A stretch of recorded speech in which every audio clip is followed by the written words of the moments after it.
Assalamualaikum warahmatullahi wabarakatuh. Kami dari kelompok 9 akan mempresentasikan hasil kerja kelompok kami tentang hutang piutang dan jual beli.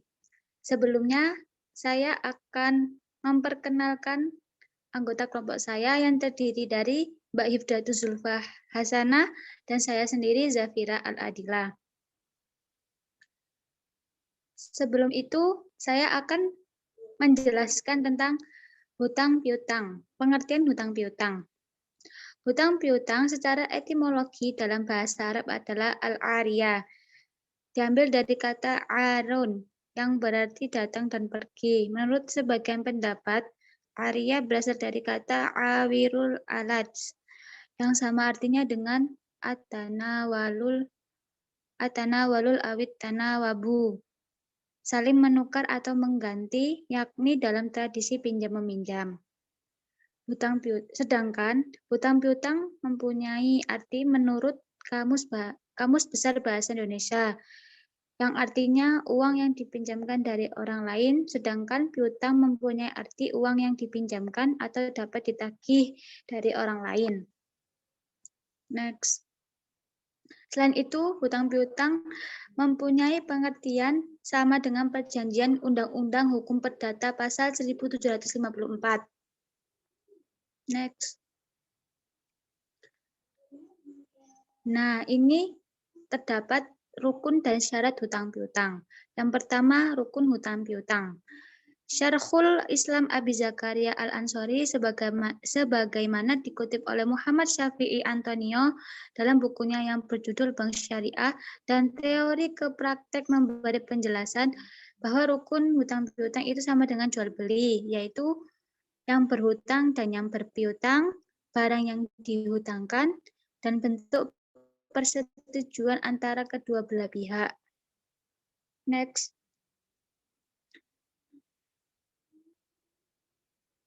Selanjutnya, syarat hutang piutang. Dr. Haji Nasrun Haroin, MA dalam bukunya Fikih Muamalah menyebutkan bahwa syarat dalam akad arya adalah sebagai berikut. Mu'ir, berakal sehat. Pemegangan barang oleh peminjam. Barang musta'ar dapat dimanfaatkan tanpa merusak zatnya. Jika musta'ar tidak dapat dimanfaatkan, maka akad menjadi tidak sah. Dan yang terakhir, manfaat barang yang dipinjamkan itu termasuk manfaat yang mubah atau dibolehkan oleh syara. Next. Selanjutnya, hikmah utang piutang. Hikmah utang piutang bahwa hutang piutang dapat membentuk situasi yang akrab antara orang-orang yang berpiutang dan orang-orang yang berhutang. Hal ini akan mengakibatkan terrealisasinya firman Allah Subhanahu wa taala dalam surat Al-Maidah ayat 2 yang menerangkan agar kita saling tolong-menolong dalam kebaikan. Dalam hal itu, seorang yang menghutangkan apa yang diperlukan oleh orang lain. Next. Nah, pembahasan yang selanjutnya akan dijelaskan oleh saudari Mbak Hifdatus Zulfa Hasanah. Mbak Hifdatus Zulfa, dipersilahkan. Terima kasih kepada moderator. Selanjutnya saya akan membahas tentang jual beli. Jual beli secara bahasa merupakan masdar dari kata yang bermakna memiliki dan membeli. Begitu juga kata syarah mengandung dua makna tersebut. Kata aslinya keluar dari kata bita al-ba'i karena masing-masing dari dua yang melakukan akad meneruskannya untuk mengambil dan memberikan sesuatu. Secara terminologi, tukar-menukar barang dengan cara tertentu atau tukar-menukar sesuatu dengan sepadan menurut cara yang dibenarkan. Selanjutnya, dasar hukum jual beli. Hukum jual beli diperbolehkan berdasarkan dalil dari Al-Quran, As-Sunnah, dan Ijma ulama. Adapun dari Al-Quran, Surah Al-Baqarah ayat 275, yang berarti, dan Allah menghalalkan jual beli dan mengharapkan riba. Selanjutnya, di antara ketentuan tersebut yaitu anjuran agar setiap transaksi dalam muamalah dilakukan secara suka sama suka. Rasulullah SAW bersabda dalam sebuah hadis yang berarti dari Rafa'ah bin Rafi radhiyallahu anha, sesungguhnya Nabi Shallallahu alaihi wasallam pernah ditanya seorang sahabat mengenai usaha atau pekerjaan. Apakah yang paling baik? Rasulullah Shallallahu alaihi wasallam menjawab, usaha seorang dengan tangannya sendiri dan setiap jual beli yang baik. Hadis riwayat Al-Bazzar dan Al-Hakim. Selanjutnya, rukun dan syarat jual beli. Yang pertama, rukun jual beli.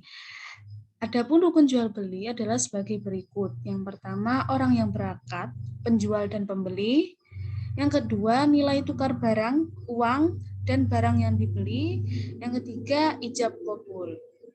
Jika salah satu rukunnya tidak terpenuhi, maka tidak dapat dikategorikan sebagai perbuatan jual beli.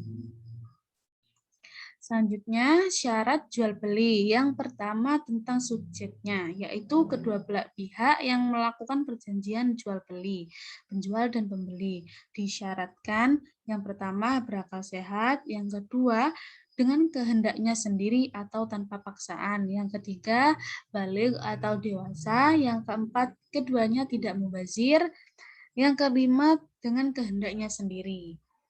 Yang kedua tentang objeknya. Yang dimaksud objek jual beli adalah benda yang menjadi sebab terjadinya perjanjian jual beli.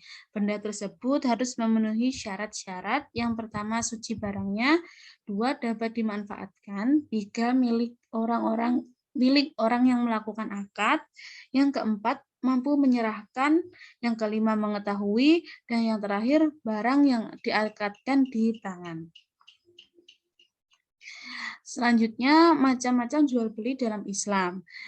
Jual beli atau bisnis yang dapat dibatalkan menurut hukum Islam. Yang pertama, jual beli barang yang diharamkan.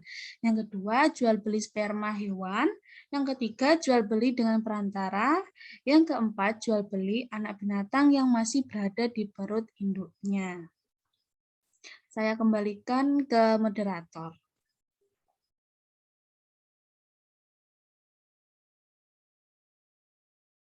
Oke, terima kasih atas partisipasinya. Kami dari kelompok 9 mohon maaf jika ada tutur kata yang salah. Dan terima kasih sudah menonton video kelompok 9. Saya haturkan wassalamualaikum.